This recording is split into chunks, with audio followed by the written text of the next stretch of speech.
Alors bonsoir à tous, je suis ravi de vous retrouver pour une nouvelle conférence pratique dentaire qui ce soir est orientée sur un matériau qu'on n'utilise peut-être pas suffisamment, qu'on connaît peut-être pas suffisamment non plus pour notre pratique quotidienne, qui est le verre ionomère.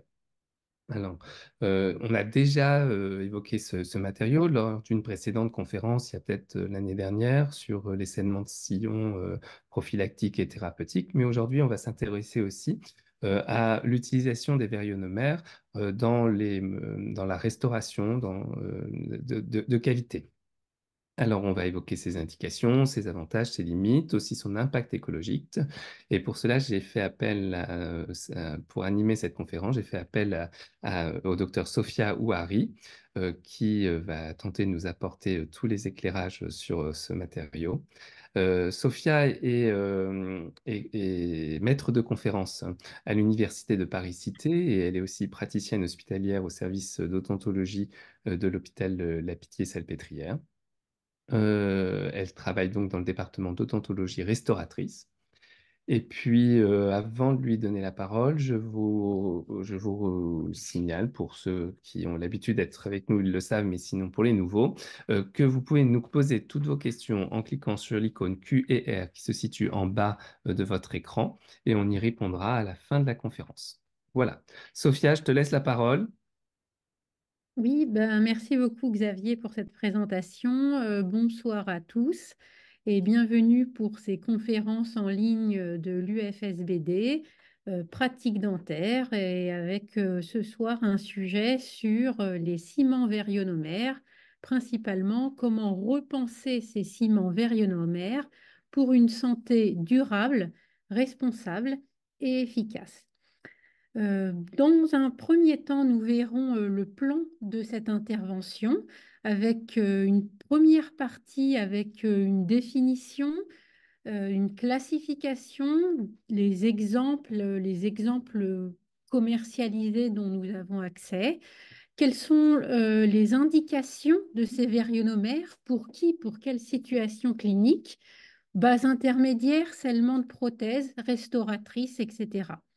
Quels sont leurs principaux avantages, à savoir l'étanchéité, la libération de fluor ou de dérivés fluorés, leurs propriétés optiques qui ont récemment été bien améliorées, un petit plus dont je vous parlerai au moment opportun. Puis nous terminerons un petit peu cette conférence sur des aspects de toxicité, notamment avec des comparaisons avec les résines composites et leurs adhésifs que nous utilisons quotidiennement dans nos cabinets dentaires. Pour terminer sur trois conclusions majeures. Alors, tout d'abord, qu'est-ce qu'un verre ionomère modifié déjà par une résine? Alors, tout d'abord, il faut savoir que de manière conventionnelle, déjà, un ciment verre ionomère conventionnel, c'est une réaction acide-base. Euh, Aujourd'hui, ces ciments ou verres ionomères sont conditionnés sous forme de capsules pour une plus facile utilisation. Qu'est-ce qu'il y a dans ces capsules? Il y a précisément des particules de verre, ce sont des fluoroaluminosilicates mélangés grâce à la vibration de cette capsule à un liquide qui est en fait de l'acide polyacrylique. Cet acide polyacrylique mélangé à cette poudre de verre fluoroaluminosilicate, après vibration au vibreur, formera une matrice, c'est la matrice du verre ionomère, qui est en fait une réaction de polymérisation. Et une fois qu'on applique ce ciment verre ionomère sur une dent ou au contact d'une dent, nous aurons en fait une réaction de polymérisation. Ces CVI dits conventionnels, ils sont autopolymérisables. Ils présentent des limites en termes de réaction de prise, de résistance mécanique et d'esthétique. C'est pourquoi, depuis déjà de nombreuses années, les ciments ou verres ionomères sont modifiés par adjonction de résine. Ils ont été développés pour améliorer principalement les caractéristiques biomécaniques et d'adhésion. Ce matériau, donc ciment vérionomère conventionnel ou modifié par adjonction de résine, peut durcir complètement au moment de sa polymérisation, et c'est principalement le cas lorsqu'on fait une photopolymérisation. Lorsqu'on a un ciment au vérionomère modifié par adjonction de résine, c'est-à-dire que ce ciment au vérionomère va être ce qu'on appelle light cure, autrement dit photopolymérisable. Et lorsque c'est photopolymérisable, il ne pourra plus absorber notamment de l'eau après sa prise. Ici, vous avez un tableau vous répertoriant en fait la classification de ces CVI. Je pense qu'il n'est pas très connu des confrères. À savoir, il y a trois types de CVI en fonction de l'utilisation clinique. Les types 1 seront pour le scellement, le type 2 seront, pardon, pour la restauratrice, et les types 3, ce sont des CVI que l'on va utiliser spécifiquement en tant que base intermédiaire ou liner. Ici, dans ce tableau, vous avez du coup les avantages de ces CVI que nous verrons au cours de cette présentation. Certains inconvénients, notamment pour ces ciments vérionomères conventionnels, et avec ici certaines références phares que vous pouvez noter. D'autre part, donc à part ces trois types de CVI qui sont vraiment liés à leur utilisation, on va parler, donc, comme on l'a déjà évoqué, de ciment vérionomère modifié par adjonction de résine et d'un autre type de modification beaucoup plus récente, ça fait environ 7-8 ans, que les industriels ont introduit dans notre arsenal thérapeutique de CVI, les CVI dites haute viscosité. Ces CVI haute viscosité, ils peuvent être conventionnels ou modifiés par adjonction de résine. Alors, les CVI de type 1, je commence par en parler parce qu'il est important de les différencier. Ces CVI de scellement, ce sont spécifiquement des CVI de scellement. Ici, vous avez différentes marques. Le plus connu, c'est de chez GC, c'est le Fujiplus ou le Fugisem. Chez la société SDI, on a des Rivacem. Troisième SP a aussi son CVI de scellement qui est le Ketaxem Plus, etc. Alors, ce scellement au verre ionomère, il permet en fait d'avoir, grâce aux propriétés de ce matériau, d'avoir une adaptation marginale optimale. De plus, pour ce scellement, on va aussi relarguer du fluor, ce qui va aussi permettre d'avoir cette action antibactérienne. Cette action antibactérienne, elle est un peu illustrée ici sur des plaques, c'est des boîtes de pétri, qui vous montrent ici un petit halo justifiant en fait que les ciments au verre ionomère libèrent des ions qui permettent d'avoir une zone d'inhibition bactérienne, même à distance de leur localisation. En plus du fluor, on a aussi le strontium qui fait partie de cette matrice, qui a, lui, un effet positif, même sur la formation osseuse. Donc, pourquoi parler de la formation osseuse? Typiquement, par exemple, lorsqu'on veut sceller une couronne sur un plan, on n'aura pas d'effet négatif sur la présence de cellules osseuses au contact de CVI. Pour, euh, pour continuer un petit peu sur l'aspect de scellement, en ODF, on utilise aussi les CVI, notamment et principalement en fait des CVI modifiés par adjonction de résine, CVI MAR. On utilise principalement des hautes viscosités parce qu'ils sont bien plus agréables à la manipulation. Et aujourd'hui, les braquettes peuvent être collées de manière indirecte, de façon très précise grâce au numérique et aux gouttières, ce qui permet d'éviter d'utiliser notamment les adhésifs que l'on ne peut pas contrôler d'un point de vue évaporation lors du séchage. Donc, clairement, ce collage indirect au CVIMAR en orthodontie est très à la mode. Alors, les CVI de type 2, ce sont les CVI de restauration. Donc, comme je vous l'ai dit, on a ces CVI self-cure, ce sont les CVI conventionnels, hein. Vous en avez ici de chez GC, le Fuji 2 par exemple. Mais à chaque fois que vous allez voir LC, LC veut dire light cure. Et dès lors que c'est light cure, ça veut dire qu'il y a adjonction de résine, de matrice résineuse. C'est pour ça que l'on appelle ces CVI-là, c'est les CVI MAR. Donc, par définition, un CVI MAR va être LC. On a ici toute une panoplie de CVI HV, HV pour High Viscosity, donc de haute viscosity. Ce sont les CVI très performants de dernière génération qui permettent d'étendre les indications thérapeutiques en restauratrice. Enfin, on a aussi des CVI MAR, mais en haute viscosité. Donc, cette haute viscosité, vous voyez bien qu'elle peut être soit associée à un CVI MAR ou bien associée à un CVI conventionnel.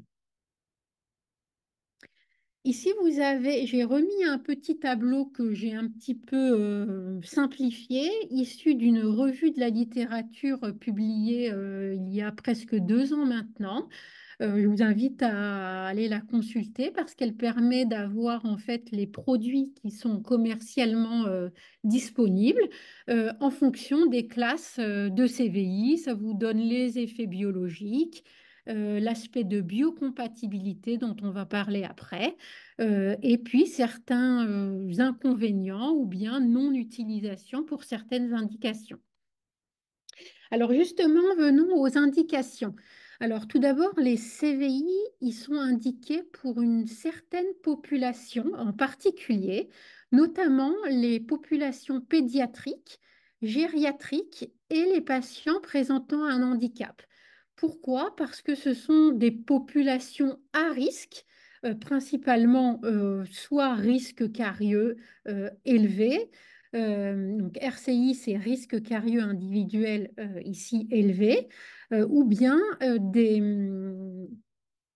des insuffisances à l'accès aux mesures d'hygiène. J'ai rajouté ici une indication assez spécifique pour les femmes enceintes. Je vous justifierai ce point juste après. En termes de restauratrice maintenant, les indications de ces CVI sont vraiment nombreuses. Déjà, sur de la restauratrice classique, vous voyez qu'ils peuvent être mises en œuvre sur différentes classes de cavités, donc que ce soit des classes 1, 2, 3 ou 5. Donc le 5, c'est la lésion cervicale sur les molaires. Ces CVI ils sont très utilisés pour les RCPE. Donc les RCPE, ce sont les reconstructions préendodontiques parce qu'ils offrent une étanchéité importante. Ici, j'ai mis 2 points qui sont quand même importants à savoir avant de vouloir faire une RCPE au CVI. C'est déjà de bien éliminer, donc couper fraîchement cette dentine afin d'avoir une dentine prête à, à être scellée par un ciment vérionomère et ne pas exercer des forces qui sont délétères pour les ciments ou vérionomères, à savoir les forces de compression. C'est typiquement le placement du crampon qui ne doit pas être mis directement sur le CVI afin de ne pas perdre cette restauration, sachant qu'ici on parle de perte au niveau mécanique sur des propriétés dont les CVI ne résistent pas. Les CVI sont également utilisés en termes en base intermédiaire, donc c'est en fait la classe 3 des CVI, on le verra juste après, ou bien en scilement de sillon, donc comme l'a dit Xavier tout à l'heure, le scilement de sillon prophylactique ou alors thérapeutique. Ici, vous avez deux exemples de mise en œuvre de ces CVI. Donc là, c'est des CVI MAR hein, que j'ai utilisés. Ici, à haute viscosité. Ici, un CVI MAR classique. Je vous rappelle ici que ces CVI haute viscosité, ils conjuguent un ensemble de caractéristiques très intéressantes. Ce sont les nouvelles générations de CVI. Et en plus de ça, on a un panel de couleurs, on le verra après qui sont disponibles. La contre-indication, je dirais, principale au ciment vérionomère, même à ces nouveaux ciments vérionomères haute viscosité, c'est lorsqu'on a de larges cavités de classe 2 ou de grandes pertes de substance de classe 1, où là, l'occlusion trop importante sur les CVI n'est aujourd'hui pas encore l'indication, ou autrement dit, on n'a à ce jour pas assez de recul clinique. Euh, les commerciaux ont amélioré les propriétés esthétiques, mais quand même, lorsqu'on veut faire des morphologies esthétiques du secteur antérieur, les CVI ne sont pas indiqués. On se orientera sur les composites qui sont beaucoup plus adaptés.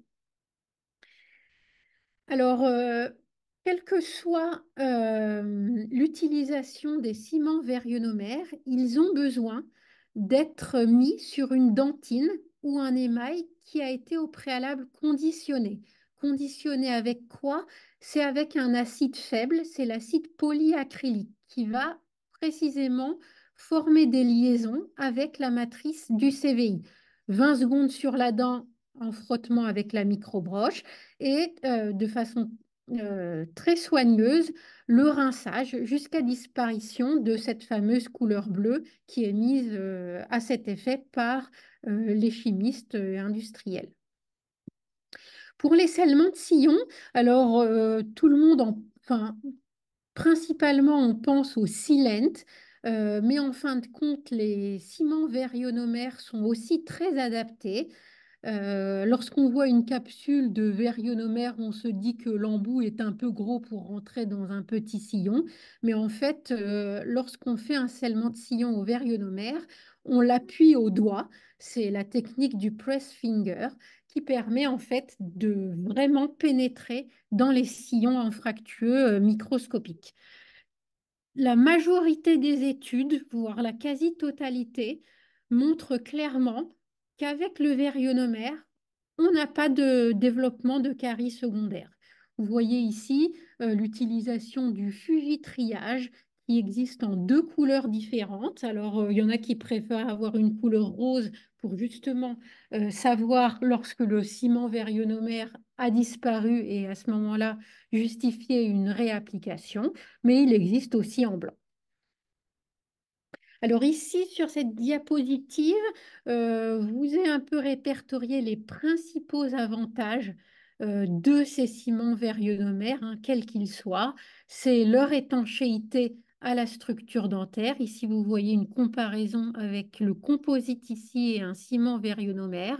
Je reviendrai quelques diapositives plus tard, mais vraiment l'étanchéité est un point unique qui dépasse l'étanchéité des composites.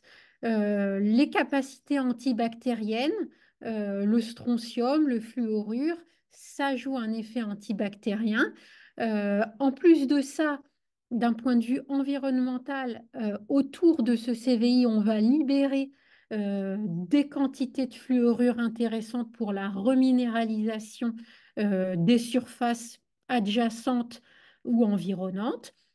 Et le point aussi important et le gros avantage de ces ciments vérionomères, c'est que on peut les utiliser, les mettre en œuvre sans champ opératoire parce qu'ils ont une certaine tolérance à l'humidité. Alors ici, vous est présenté, alors ici, il y a une petite image pour justement vous permettre de garder à l'esprit ce qu'est en fait une haute viscosité par rapport à une viscosité classique. Lorsqu'on parle de haute viscosité, c'est-à-dire que la consistance du CVI est vraiment très compacte. Alors ici, une petite vidéo, c'est 1 minute 30 sur la mise en œuvre de l'EQIA, qui est un CVI conventionnel à haute viscosité.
Là, il n'a pas été photopolymérisé, hein.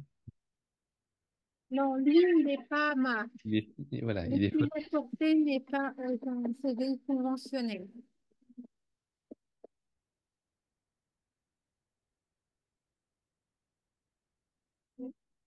Donc là, c'est un vernis qui est rajouté par-dessus. Oui, voilà. Donc là, effectivement, il y a un vernis, c'est ce qu'on appelle un coating ou revêtement de surface. Donc là, pour les écuyas, il faut utiliser son coating spécial. Ici, pour la marque de chez SDI, ils ont aussi un coating spécial. Donc effectivement, il ne faut pas mélanger les marques. Mais ici, ce sont des CVI, donc self-cure. C'est pourquoi on ne les photopolymérise pas en tant que tel. Mais par contre, le coating, lui, est à base de polymère. C'est résineux, donc oui, il faut le photopolymériser. Qu'est-ce que ça permet d'ajouter, ce coating? Ça permet d'améliorer l'usure de surface du CVI. Car effectivement, un CVI, lorsqu'il est mis en place, il va être assez sensible, notamment dans les premières 24 heures, à une hydrolyse par l'eau, une hydrolyse par les enzymes salivaires.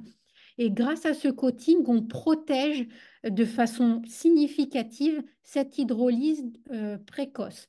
Aussi, on permet, grâce à ce coating, d'augmenter de 35% la dureté, donc la dureté au niveau occlusal. C'est pourquoi ces types de CVI sont vraiment indiqués sur des situations avec de l'occlusion. Alors justement, on va revenir précisément sur ces avantages et l'aspect étanchéité. Pardon.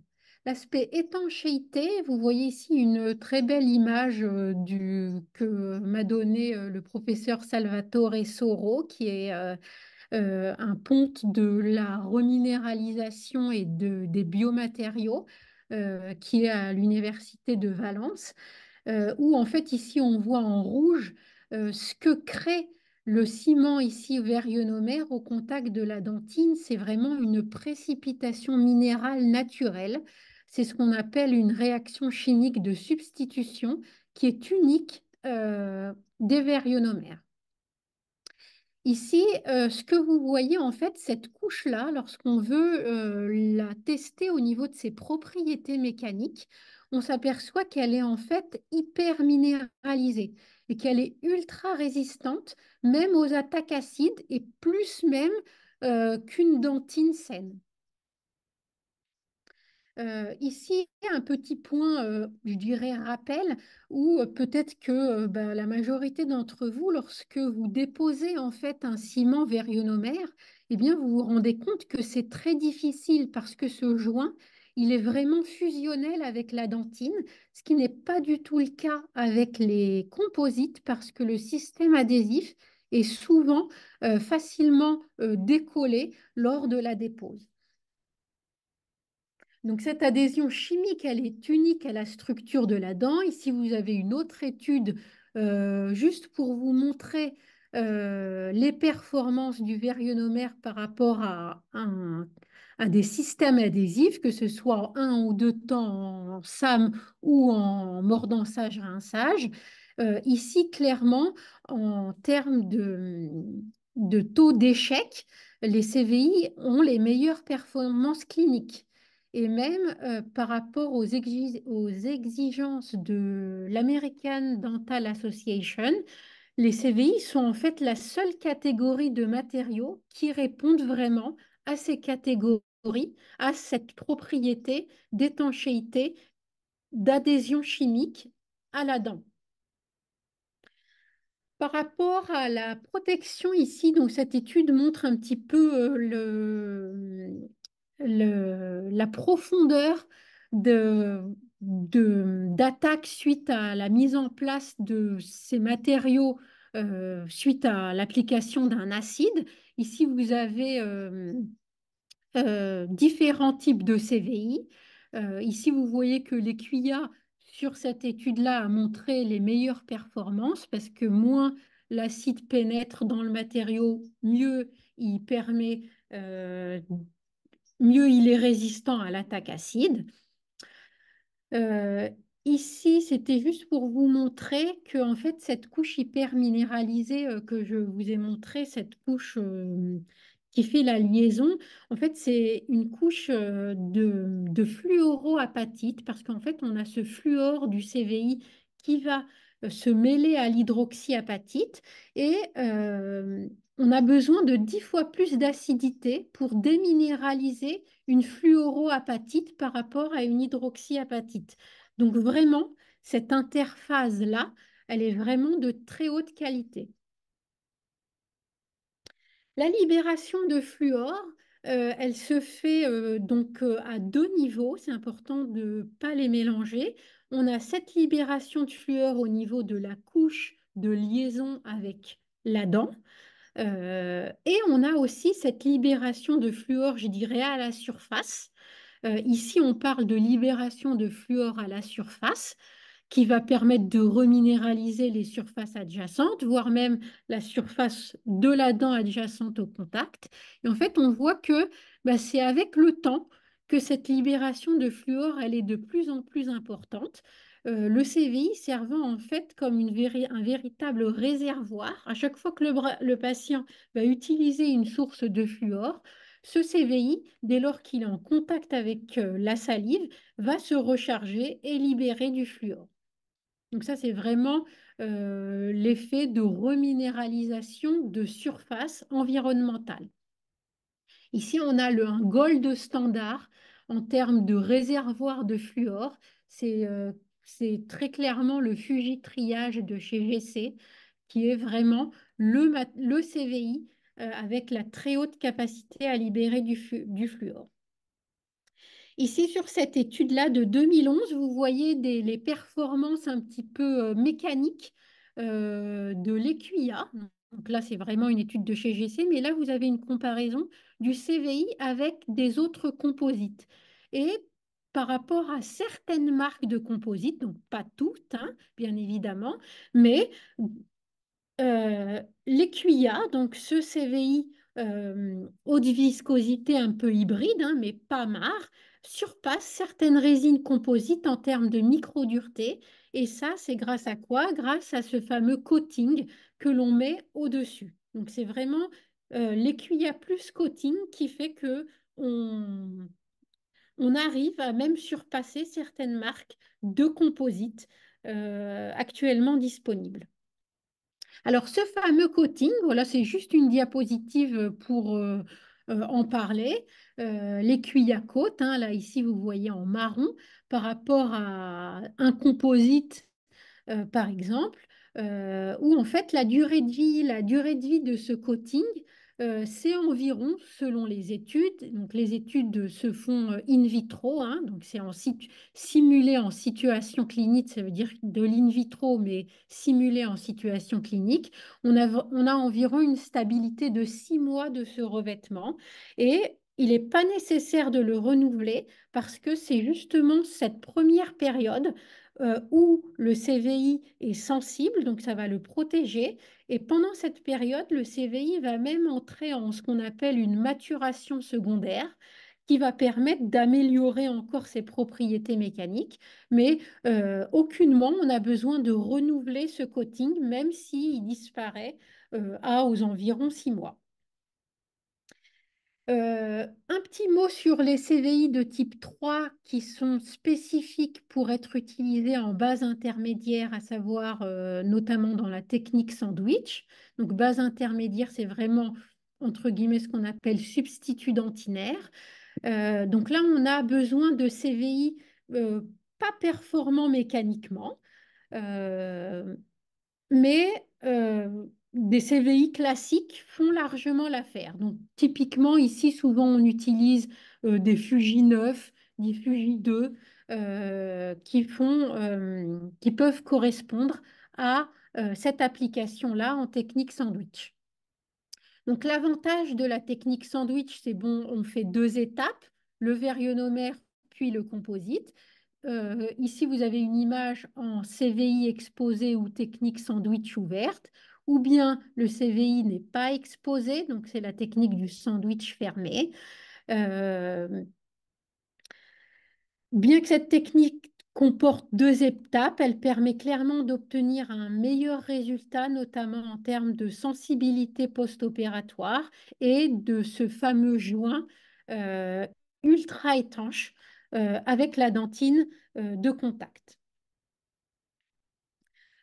Alors, parce que cette question, elle revient quand même souvent, quels sont en fait en moyenne les temps de travail et de prise de ces ciments au vérionomère? On parle ici bien évidemment de ciments autopolymérisables. En moyenne, en temps de travail, on est aux alentours de 1 minute 30 hein, en moyenne, sachant qu'il y en a qui ont un temps de travail bien supérieur. Et en temps de prise, globalement, on est entre 3 minutes, 5 minutes pour certains. Il faut savoir que lorsqu'on parle de fast, lorsque vous voyez fast, c'est généralement des temps de travail courts. Les CVI en haute viscosité, ce sont des CVI qui ont des propriétés optiques retravaillées par les chimistes. Et aujourd'hui, clairement, il y a des CVI qui existent en là, ce que vous pouvez voir en 11 teintes, sachant que dans la plupart des cas, on a au moins les 4 teintes A1, A2, A3, A3, 5 qu'on utilise le plus généralement. Mais sachez qu'aujourd'hui, vraiment, ces nouvelles classes de CVI donnent satisfaction au niveau esthétique. Alors, le petit plus que je vous ai annoncé dans le plan, c'est en fait l'adhésif. Dans certains cas, euh, enfin, en tout cas, déjà, il existe un CVI pour les ciments vérionomères afin d'encore optimiser cette liaison CVI-dents. Euh, dans quel cas les utiliser lorsqu'on craint que l'adhésion va être de mauvaise qualité? Pourquoi on va craindre que la liaison va être de mauvaise qualité? Il faut regarder le substrat, à savoir la dentine. Est-ce qu'elle est sclérotique? C'est une dentine tertiaire qui est pas très propre. Et dans ce cas-là, le petit sablage plus l'adhésif du CVI, donc c'est un adhésif qui est en fait un CVI MAR. C'est adhésif mais CVI MAR, c'est une capsule qui se vibre et qui après se photopolymérise en bouche. Alors, pour terminer un petit peu cette présentation, Juste pour revenir sur ton adhésif, du coup, il est plutôt liquide, plutôt épais. plutôt épais, Oui, plutôt épais, mais l'équivalent d'un MR3, D'accord. l'adhésif du MR3 assez visqueux, oui. Donc tu le déposes, tu le photopolymérises et après tu remets ton CVI habituel. Oui, alors aujourd'hui, je connais que cette marque qui le commercialise, mais je vous avoue que je n'ai pas fait de façon exhaustive ce qu'il y avait outre-mer. Mais en tout cas, côté européen, on est plutôt sur ce produit. Très bien. Alors, pour finir un peu et d'importance, la toxicité. Donc, souvent, on se dit, ah, est-ce que j'utilise un CVI? Est-ce que j'utilise un composite? Dans quel cas? Donc, déjà, je vous ai, je pense, convaincu que les CVI euh, euh, qui ont été développés récemment sont très performants, qui sont de taille du composite. Mais il y a aussi cet aspect de toxicité que l'on doit savoir lorsqu'on utilise les composites et les adhésifs. Ce sont en fait les dérivés de bisphénol A. Aujourd'hui, c'est clairement la molécule dans les radars d'un point de vue toxicité. On en retrouve dans la majorité de composites, sachant qu'il y en a qui sont sans dérivés de bisphénol A. Mais aujourd'hui, les monomères qui sont, je dirais, à risque, c'est le bis-DMA, le bis-EMA et le bis-GMA. Ce sont vraiment les deux monomères, les trois monomères, pardon, qui libèrent des quantités de bisphénol A après hydrolyse de ces molécules-là par les estérases de la salive. Donc ça, c'était pour les CVI, pour les composites, pardon, sachant que ces monomères-là, ils sont libérés de façon très importante sur les premiers 48 heures après la pause. Pour les CVI, on ne parle pas vraiment de toxicité, mais éventuellement le lion qui serait dans les CVI qui poserait euh, éventuellement problème, c'est l'aluminium. Effectivement, il y a des libérations d'aluminium, mais deux études, là je vous en ai montré une, concluent clairement que on est sur des effets, sur des doses très négligeables et qu'on n'aurait pas de toxicité de ces ciments vers ionomères. Donc vraiment, cette biocompatibilité et non-toxicité. Alors justement, pour un petit peu vous montrer des limites, je dirais, biologiques des composites, ici vous voyez les composites en verre comparer. Alors là, on ne compare pas au ciment verionomère, hein, c'est vraiment plutôt sur la biocompatibilité du composite. C'est comparé à de l'amalgame, ici en bleu, ou à des matériaux bioactifs tels que la biodentine. Mais quoi qu'il en soit, le plus important dans tout ça, c'est que, et ce qui saute aux yeux, c'est que les cellules, elles n'aiment pas être au contact des composites, des cellules de tissu mou ou de tissu dur. Clairement, on n'a pas une biocompatibilité des composites. Donc ça va un petit peu à l'encontre. En plus de ça, si on veut faire des composites, il faut respecter de façon assez stricte les protocoles cliniques, à savoir quatre points clés. Premièrement, l'isolation. Deuxièmement, la photopolymérisation plus une seconde photopolymérisation, mais sous gel de glycérine. Tout ça, ça va nous permettre de contrôler la libération des monomères, d'éviter qu'ils se relarguent a posteriori.